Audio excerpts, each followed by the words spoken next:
Now start.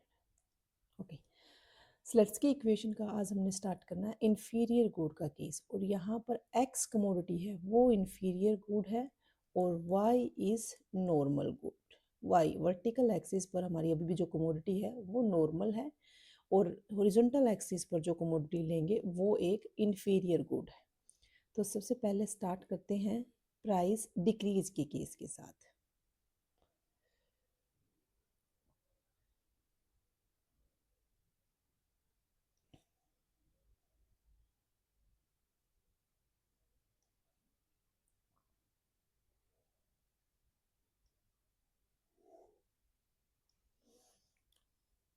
Okay, ये हमारे पास price decrease का केस है। फर्स्टली हम प्राइस डिक्रीज से करेंगे और वाई एक्सिस पर हमारे पास क्या है, Y commodity that is a normal good, वो नॉर्मल गुड है। और एक्स एक्सिस पर हम ले रहे हैं X commodity that is a inferior good, inferior good. Same हम यहाँ भी लेंगे y और x। अगेन हॉरिजॉन्टल एक्सिस पर हमारे पास यहाँ भी क्या होगी, इंफीरियर गुड। ओके, तो देखिए प्राइस एक्स कमोडिटी की जो इंफीरियर गुड है उसके प्राइस डिक्रीज हो रहे हैं। तो आपको जो मैंने टेबल बना रखी इस पर ध्यान रखना, जो इंफीरियर गुड वाली रो है उस पर आप फोकस रखेंगे। तो यहाँ पर स्टार्ट करते हैं, प्राइस डिक्रीज होंगे तो इनिशियल बजट लाइन हमारी क्या होगी, अंदर की तरफ शिफ्ट कर जाएगी। तो ये हमारी बजट लाइन है, इनिशियल बजट लाइन। ओके, तो न्यू बजट लाइन, क्योंकि प्राइस क्या हुए डिक्रीज, सॉरी प्राइस डिक्रीज हुए तो हमारी बजट लाइन कहाँ, आउटवर्ड शिफ्ट करेगी बच्चे, नॉट इनवर्ड। तो हम मान लेते हैं ये हमारी इनिशियल बजट लाइन होगी।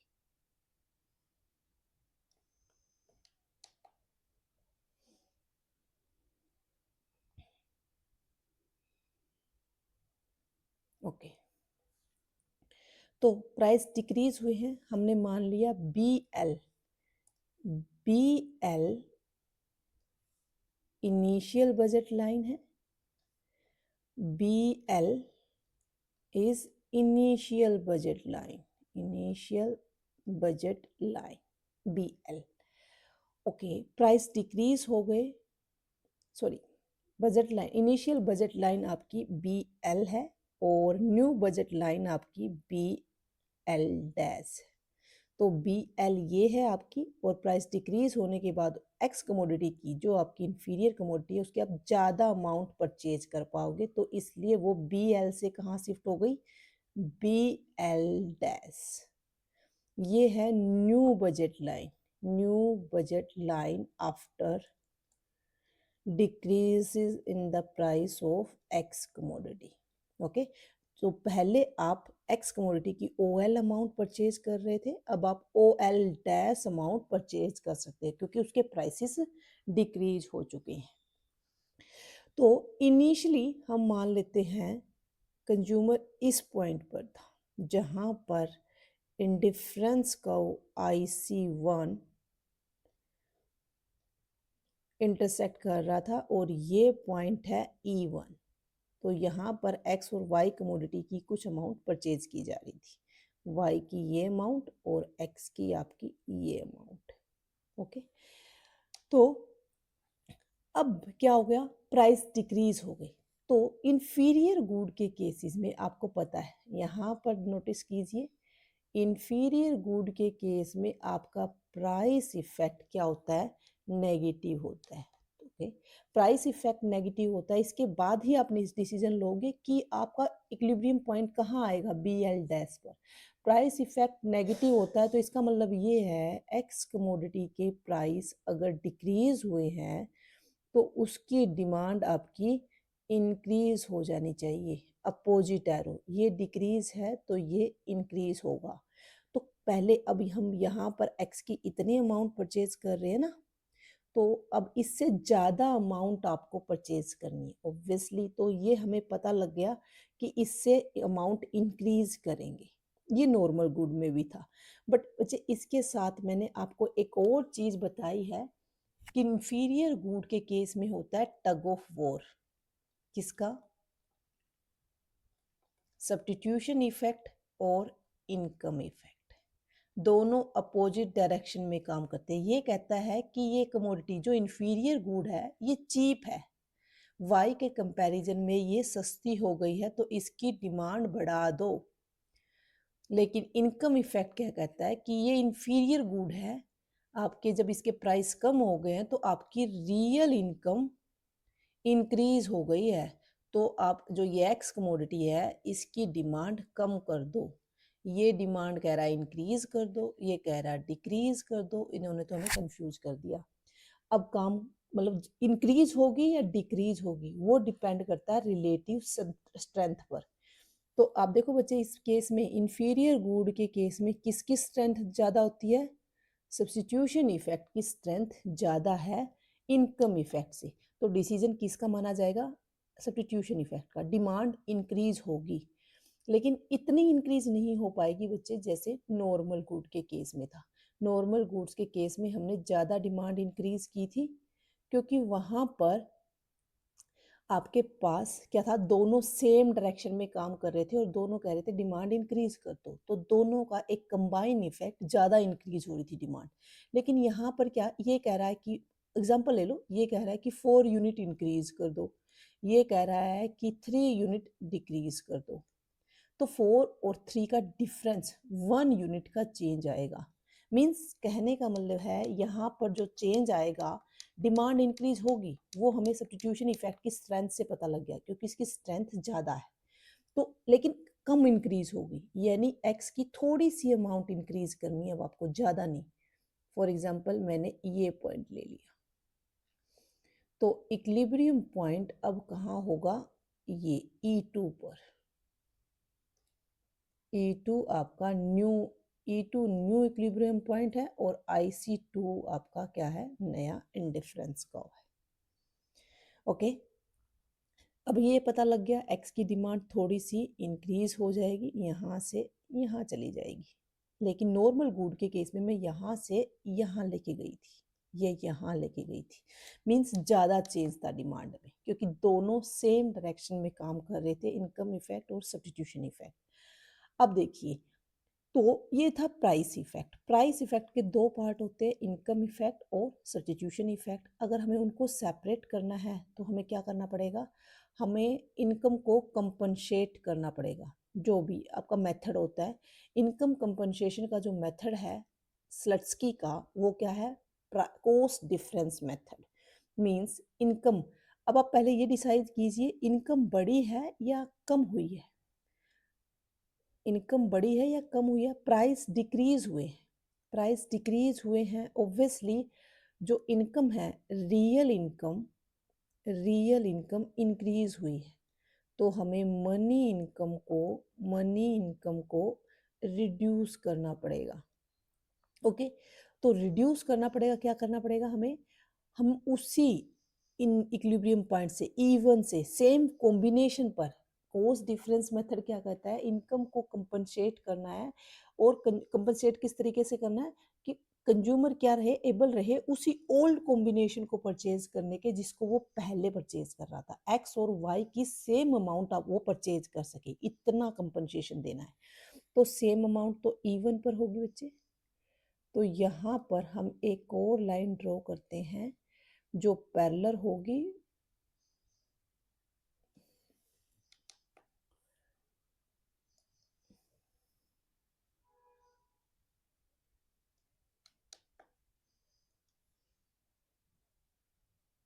ये हमारी पैरेलल होगी किसके? बी एल डैश के। ये पैरेलल नहीं जा रही है, थोड़ा सा दोबारा करते हैं।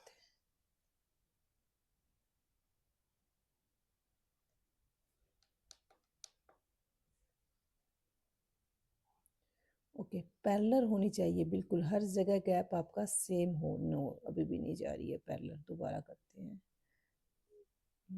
यहाँ से पैरेलल हो जाएगी।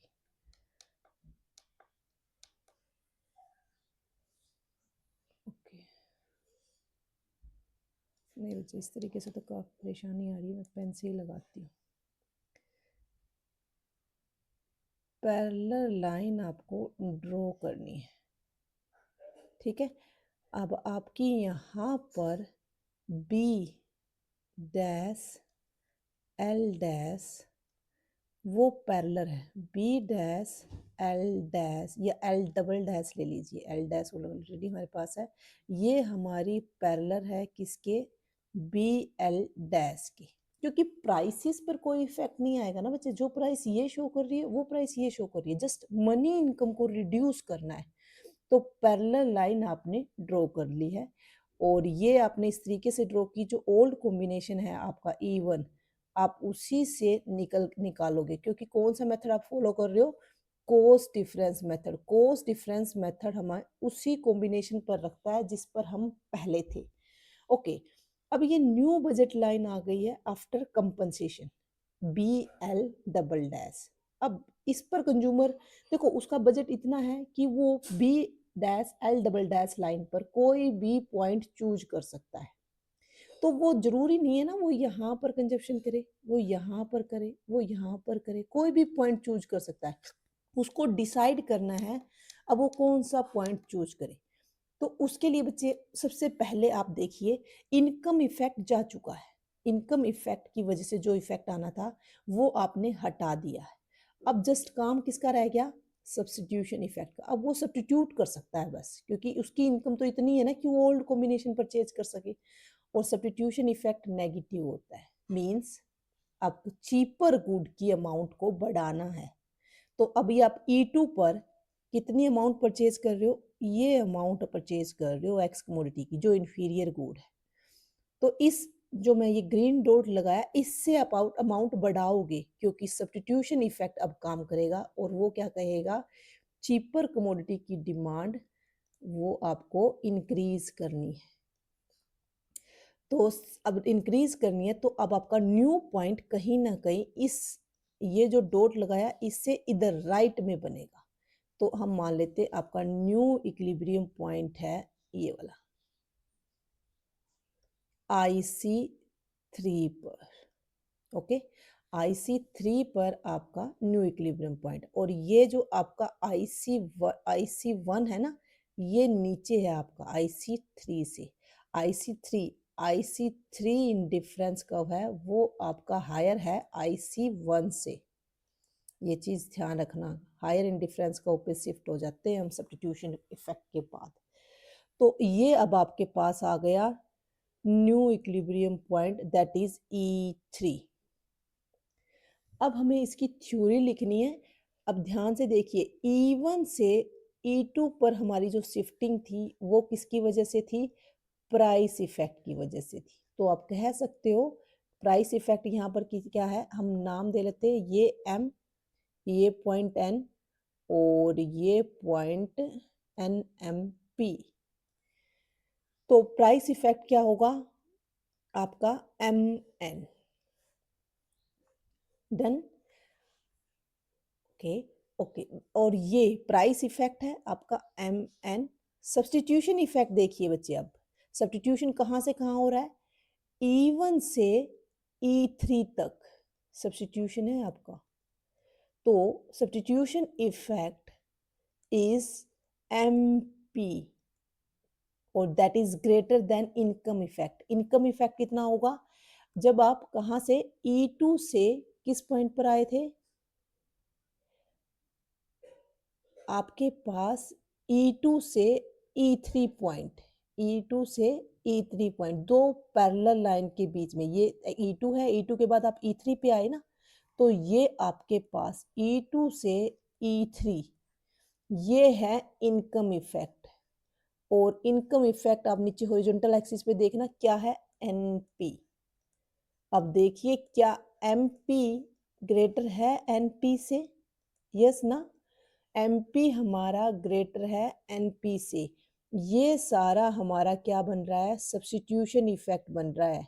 जो नॉर्मल कमोडिटी के केस में क्या था, सारा हमारे पास प्राइस इफेक्ट था, लेकिन इसमें क्या बना है, सारा सब्स्टिट्यूशन इफेक्ट बना है। तो substitution effect MP is greater than income effect NP और price effect is MN। तो अब आप अगेन ऐड करोगे, यहाँ पर पॉजिटिव और नेगेटिव का केस बनता है, तो इसलिए ये सारा आपके पास क्या बना, सब्स्टिट्यूशन इफेक्ट बना, पूरा एरिया सब्स्टिट्यूशन इफेक्ट बना। नॉर्मल के केस में ये सारा प्राइस इफेक्ट था। ओके, तो यहाँ पर हमने जो देखा, हम बोल रहे थे ना कि सब्स्टिट्यूशन इफेक्ट ग्रेटर होता है इनकम इफेक्ट से, तो वो चीज़ डायग्रामेटिकली हमें दिख रही है कि सब्स्टिट्यूशन इफेक्ट हमारा इनकम इफेक्ट से ज़्यादा है। ओके, आई होप आपको समझ में आया जो मैं आपको पॉइंट बताना चाहती हूँ। मैम ये आपने ये क्या बताया था जी कि भी जो एमएन लिया था आपने कि भी इसे इधर इधर ही इंडिफरेंस कर्व बनाना है एन के बाद ही। ओके, ये पॉइंट देखो, अब हम प्राइस डिक्रीज के बाद E1 से E2 पर चले गए, E1 से E2 पर गए, प्राइस इफेक्ट था। मैंने E1 से E2 पॉइंट कैसे आएगा वो डिसाइड किया प्राइस इफेक्ट की वजह से, कि नेगेटिव है तो मुझे नेगेटिव और प्राइस डिक्रीज हुए तो इसलिए मैंने क्या कर दिया, प्राइस को, डिमांड को इंक्रीज कर दिया। यहाँ पर दोबारा देखिए,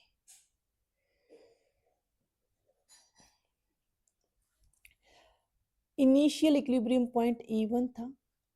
ओके, उसके बाद क्या हुआ, प्राइसेस डिक्रीज हुए एक्स कमोडिटी के। जब प्राइसेस एक्स कमोडिटी के डिक्रीज हुए तो आपको डिसीजन लेना होगा ना कि आप लेफ्ट में शिफ्ट करोगे या राइट में शिफ्ट करोगे। ओके, तो वो डिपेंड करता है आपका इन प्राइस इफेक्ट पर, क्योंकि प्राइस डिक्रीज हुए तो अभी प्राइस इफेक्ट आएगा ना। तो प्राइस इफेक्ट क्या था, नेगेटिव था।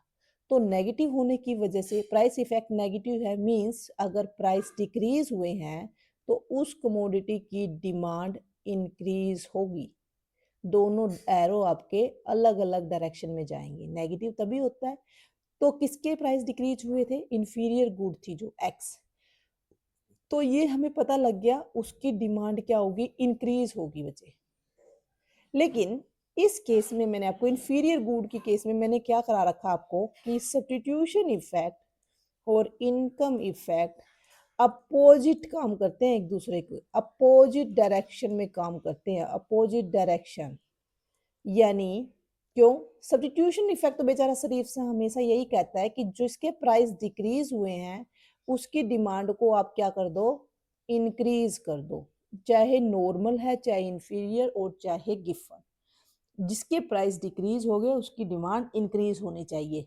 लेकिन इनकम इफेक्ट क्या कह रहा है बच्चे कि इंफीरियर कमोडिटी जो है इसके प्राइस कम हुए हैं तो आपकी रियल इनकम इंक्रीज हो गई। तो आप क्या कीजिए, आप अपनी डिमांड है जो इंफीरियर कमोडिटी की उसको डिक्रीज करो। ये दोनों अपोजिट डायरेक्शन में कह रहे हैं। एक कह रहा है कि हाँ ये सस्ती हो गई है इसको ज़्यादा खरीदो, दूसरा कह रहा है सस्ती हो गई है आपकी इनकम बढ़ गई है रियल इनकम, तो आप इंफीरियर कमोडिटी की बजाय नॉर्मल कमोडिटी पर शिफ्ट कर जाओ। तो दोनों अपोजिट डायरेक्शन में काम करते हैं, इसलिए हमारा E1 से E2 पर हम गए। ये जो चेंज हुआ ना ये माइनर सा चेंज हुआ, ज़्यादा चेंज नहीं हो पाया, क्योंकि दोनों अपोजिट डायरेक्शन में काम कर रहे थे। एक इंक्रीज करने को कह रहा था, एक डिक्रीज, तो इंक्रीज तो होगा क्योंकि सब्स्टिट्यूशन इफेक्ट इनकम इफेक्ट से ज्यादा है इस केस में। यहाँ पर टेबल पर देखिए, तो इसलिए इंक्रीज होगा। अगर इनकम इफेक्ट ज्यादा होता तो डिक्रीज होगा, वो गिफन में आएगा। तो सब्स्टिट्यूशन इफेक्ट ज्यादा होने की वजह से आपका ये इंक्रीज होगा, क्योंकि ये इंक्रीज करने के लिए कह रहा है, इसका डिसीजन इंप्लीमेंट होगा। लेकिन ज्यादा इंक्रीज नहीं हो पाएगा, इसलिए E1 और E2 में गैप है वो बहुत कम है। ओके, हम E2 पर पहुंच गए प्राइस इफेक्ट की वजह से। अब E2 से E3 पर हम क्यों आएंगे, E2 से E3 पर आना है। यहाँ पर रीजन क्या है, आपने मनी इनकम को रिड्यूस किया है, कंज्यूमर की मनी इनकम को रिड्यूस किया है। जितना वो प्राइस डिक्रीज होने की वजह से बढ़ गई थी उतनी मनी इनकम आपने रिड्यूस कर दी है। रिड्यूस करने की वजह से आप कहाँ आ गए हो, E2 से E3 पर आ गए हो। ओके, तो E2 से E3 पर आने का रीजन क्या है बच्चे, इनकम इफेक्ट। तो E2 के बाद E3 पॉइंट यहाँ पर बनेगा, ये कैसे डिसीजन लिया गया, मे बी इधर कहीं लेफ्ट में भी तो बन सकता था ना, ये सोचना है। इंफीरियर गिफन गुड में और चेंज होएगा थोड़ा सा। तो E2 के बाद कहाँ, E3 पर, तो उसके लिए हमें देखना है इनकम इफेक्ट। इनकम इफेक्ट, क्योंकि आप उसकी इनकम को चेंज कर रहे हो, तो इनकम इफेक्ट देखो कैसे काम कर रहा है। ठीक है, इनकम इफेक्ट आपका नेगेटिव है। इनकम इफेक्ट क्या है, नेगेटिव है। यानी अब इनकम इफेक्ट नेगेटिव है, मींस जो कमोडिटी, अब अपने आपकी इनकम, आपने कंपनसेशन किया है, तो आपने रियल मनी इनकम को क्या किया है, मनी इनकम को आपने रिड्यूस कर दिया। अब उसकी इनकम रिड्यूस हो गई है, तो वो बेचारा क्या करेगा, डिमांड को, इंफीरियर कमोडिटी की डिमांड को इंक्रीज करेगा। क्या करेगा, इनकम को इंक्रीज करेगा। रियल इनकम उसकी डिक्रीज हो गई है, इसलिए वो एक्स कमोडिटी की डिमांड को अब क्या कर देगा, इंक्रीज करेगा। अरे देखो, वो रियल इनकम इंक्रीज होने की वजह से तो इसकी डिमांड को डिक्रीज कर रहा था, लेकिन जब हमने कंपनसेट करके उसको उसी इनकम पे ला दिया, तो अब वो उसकी डिमांड क्या करेगा, इंक्रीज करेगा। तो इंक्रीज करेगा, तो E2 से हम कहाँ आ जाएंगे, E3 पर आ जाएंगे। E2 से E3 पर आ जाएंगे। तो E2 से E3 के बीच का जो गैप बन गया, वो बन गया इनकम इफेक्ट। इनकम इफेक्ट यहाँ पर सब्स्टिट्यूशन इफेक्ट से कम होता है, और वो साफ दिख रहा है, क्योंकि E2 से E3 क्या है, इनकम इफेक्ट है। और E1 से E3 क्या है, आपके पास सब्स्टिट्यूशन इफेक्ट है। तो सब्स्टिट्यूशन इफेक्ट ज्यादा है, MP। सब्स्टिट्यूशन इफेक्ट क्या है, MP है। और इनकम इफेक्ट क्या है, NP है। आई होप अब आपको ये पॉइंट क्लियर है। हो गया क्लियर। ओके। और सब्स्टिट्यूशन इफेक्ट देखो बच्चे, नेगेटिव भी है, यहाँ E1 से E3 पर जा रहे हैं। ओके, नेगेटिव कैसे, देखो इस कमोडिटी के प्राइस डिक्रीज हुए थे, और आप इसकी डिमांड E1 से E3 पर लेके जा रहे हो, इंक्रीज कर रहे हो, तो यहाँ पर सब्स्टिट्यूशन इफेक्ट आपका नेगेटिव है, नेगेटिव MP, नेगेटिव MP। और इनकम इफेक्ट क्या है आपका, इनकम इफेक्ट देखिए क्या है, NP। और दोनों का कॉम्बिनेशन आपका होता है प्राइस इफेक्ट। ठीक है, आई होप आपको ये समझ में आया। मैं फिर इक्वेशंस में आपको आराम से क्लियर कराऊंगी। ठीक है, इक्वेशन भी करेंगे। अब प्राइस इंक्रीज का देख लें, दामिनी। मैम, ओके, ये भी सेम इंफीरियर गुड के प्राइस को इंक्रीज करोगे ना आप? यस, इंफीरियर ठीक है। कमोडिटी, हाँ इंफीरियर ठीक कमोडिटी है। के ही हम दोनों केस करेंगे आज, गिफन का नहीं करेंगे। ठीक है। ओके ठीक है, ओके। थोड़ा सा मैं आपको गिफन के लिए टाइम दूंगी, ताकि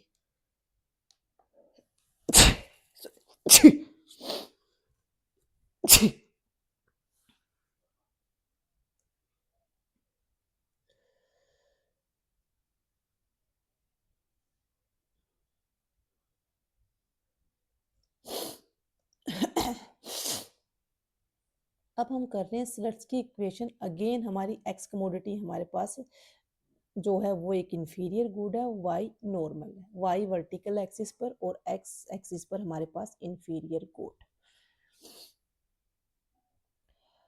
चलो बजट लाइन से स्टार्ट करते हैं हमारी।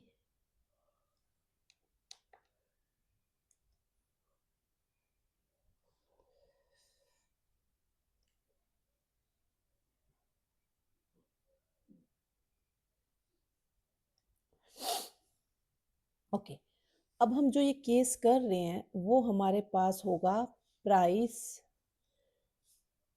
प्राइस इंक्रीज का। एक्स कमोडिटी का प्राइस क्या होगा, इंक्रीज होगा। इंक्रीज का केस कर रहे हैं, तो इनिशियल बजट लाइन हम मान लेते हैं BL, और new budget line BL dash.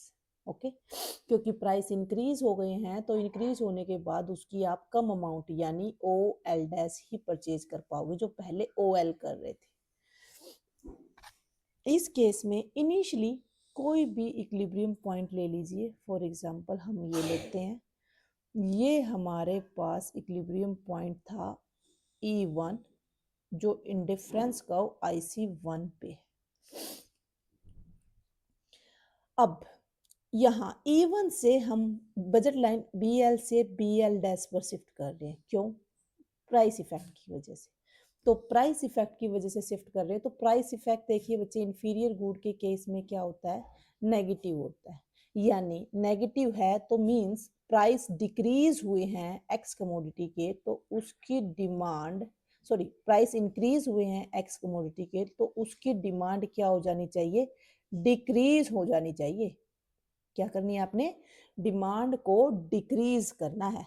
तो पहले देखो बच्चे, आप कहाँ इस लाइन को एक्सटेंड कीजिए। पहले आप एक्स कमोडिटी को कुछ ये अमाउंट परचेज कर पा रहे थे, कोई भी आप इसको नाम रख सकते हो। तो ये आप एक्स कमोडिटी की अमाउंट परचेज कर पा रहे थे। अब नेगेटिव प्राइस इंक्रीज हुए, डिमांड डिक्रीज होगी, तो इसके लेफ्ट में आप शिफ्ट करोगे कहीं भी। तो बी एल डैश पर वो पॉइंट बनाओ जो इसके लेफ्ट में आता हो। सारे ही लेफ्ट में आते हैं, तो हम ये पॉइंट ले लेते हैं। ओके, तो अब हम एक्स कमोडिटी की इतनी डिमांड कम कर देंगे। एक नया इंडिफरेंस कर्व ड्रॉ कीजिए। वो है आपके पास IC2 और इक्विलिब्रियम पॉइंट आ गया E2 पर। ओके, E1 से E2 पर हम किस वजह से आए हैं?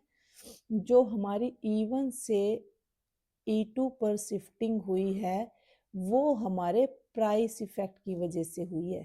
तो ऑब्वियसली अगर मैं इसको M बोल देती हूँ और ये N है, तो MN यहाँ पर क्या आएगा? प्राइस इफेक्ट आएगा।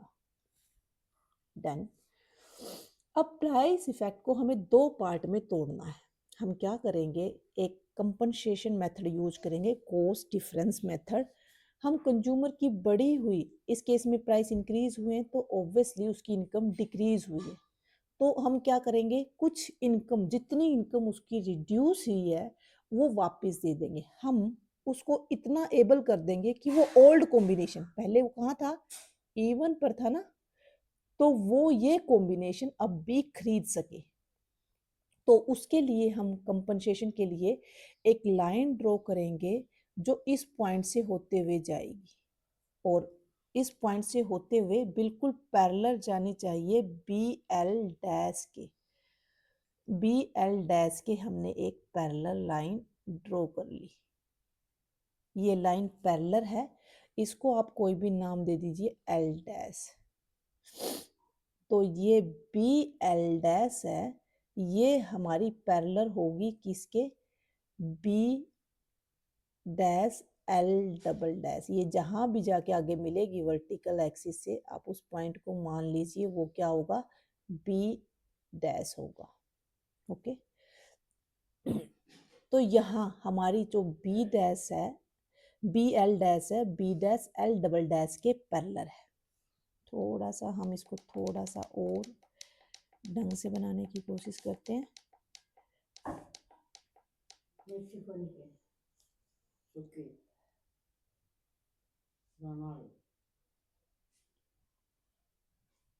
Okay,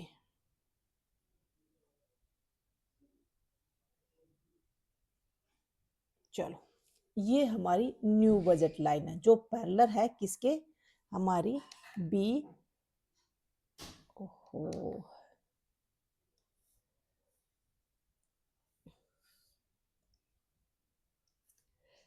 B L double dash ले लो, ये हमारी पैरेलल है बी एल डैश के। ओके, ये जो ग्रीन, ये रेड लाइन है ये वाली, और ये ग्रीन लाइन एक दूसरे के parallel after compensation. I hope इतना आपको पता है। अब देखिए बच्चे, अब हम E2 से एक नए पॉइंट पर जाएंगे। हम E2 से शिफ्ट करेंगे, कहीं दूसरे पॉइंट पर जाएंगे, और वो कहाँ होगा? इस ग्रीन बजट लाइन पे होगा। तो अब ये बताओ, E2 से हम ग्रीन लाइन पे जाने का रीजन क्या है बच्चे? इनकम इफेक्ट ना, इनकम इफेक्ट। तो इनकम इफेक्ट को देखो कहाँ है। इनकम इफेक्ट इंफीरियर कमोडिटी के केस में नेगेटिव है।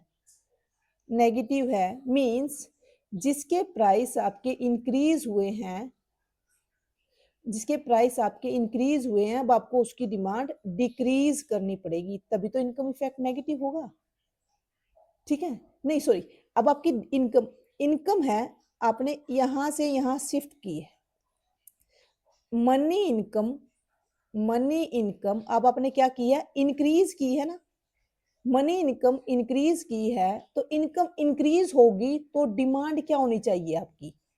डिमांड आपकी डिक्रीज होनी चाहिए, क्योंकि इनकम इफेक्ट नेगेटिव है। और वो आपने देखना है कंपनसेशन में आपने उसकी इनकम इंक्रीज की है या डिक्रीज की है। तो कंपनसेशन के बाद आपकी बजट लाइन राइट में शिफ्ट कर गई है। राइट में शिफ्ट कर गई तो ऑब्वियसली आपने क्या किया? मनी इनकम को इंक्रीज किया है। मनी इनकम को इंक्रीज करोगे तो डिमांड उस कमोडिटी की, अब आपकी इंफीरियर कमोडिटी क्या हो जाएगी? डिक्रीज हो जाएगी। डिक्रीज हो जाएगी तो बच्चे आप कहाँ पर हो? अब E2 पॉइंट पर आ चुके थे। E1 से E2 पर आ गए। अब E2 से जो E3 पॉइंट बनेगा वो E2 के लेफ्ट में बनेगा कहीं ना कहीं। क्यों? क्योंकि मनी इनकम इंक्रीज हुई है, अब हमें उस कमोडिटी की डिमांड डिक्रीज करनी पड़ेगी। तो लेफ्ट में बनेगा, तो लेफ्ट में बनाइए ना, कहीं पर भी लेफ्ट में एक पॉइंट बना लीजिए। हम मान लेते हैं यहाँ बनेगा, तो आपका ये हो गया इंडिफरेंस कर्व IC3। अब इस कमोडिटी के अकॉर्डिंग आपकी, अब इस पॉइंट के अकॉर्डिंग आपकी एक्स कमोडिटी की डिमांड थोड़ी सी कम हो जाएगी, MNP। इनकम इफेक्ट नेगेटिव है और इनकम इफेक्ट हमारा क्या आया? ये हमारा इनकम इफेक्ट आ गया जो हम E2 से E3 पर शिफ्ट करके गए। E2 से E3 का बीच, तो E2 और E3 के बीच का गैप हमारा क्या है? वो है PN। PN हमारा इफेक्ट है, तो ये हमारा इनकम इफेक्ट आ गया। और ये E1 से E2 का गैप NM वो क्या था? वो हमारा प्राइस इफेक्ट था। तो बच्चे अब देखो E1 से E3 के बीच का पॉइंट, जो क्यों हम गए हैं E1 से E3 पर, क्यों गए हैं? सब्स्टिट्यूशन की वजह से, क्योंकि ग्रीन बजट लाइन दोनों से पास होके जा रही है। तो हम तो सिर्फ E1 को ही परचेज करने लायक है ना, लेकिन हम बजट लाइन तो हमारी ग्रीन लाइन से रिप्रेजेंट कर रखी है, तो हम इस पे कोई भी कॉम्बिनेशन परचेज कर सकते हैं। क्योंकि बजट लाइन क्या शो करती है? Different combination of two commodity which a consumer can buy with given resources और given income। यानी यहाँ पर उसका बजट चेंज नहीं होता, सेम बजट से कोई भी कॉम्बिनेशन परचेज किया जा सकता है। तो हम क्यों ना इसकी डिमांड चेंज कर सकते हैं, क्योंकि देखो इंफीरियर कमोडिटी है ये एक्स एक्सिस में, तो वो E1 से E3 पर शिफ्ट कर जाएगा। ये आ गया सब्स्टिट्यूशन इफेक्ट, और सब्स्टिट्यूशन आपका इफेक्ट क्या आया है? PM आया है। ये पूरा अगेन आपका सब्स्टिट्यूशन इफेक्ट बन गया। पूरा आपका ये क्या बन गया? Substitution effect. इंफीरियर कमोडिटी के केस में सब्स्टिट्यूशन इफेक्ट ज्यादा होता है ना, इसलिए ये पूरा एरिया आपका सब्स्टिट्यूशन इफेक्ट बन गया। सब्स्टिट्यूशन इफेक्ट इस केस में PM है और इनकम इफेक्ट इस केस में क्या है? PN है। तो सब्स्टिट्यूशन इफेक्ट इनकम इफेक्ट से ज्यादा है।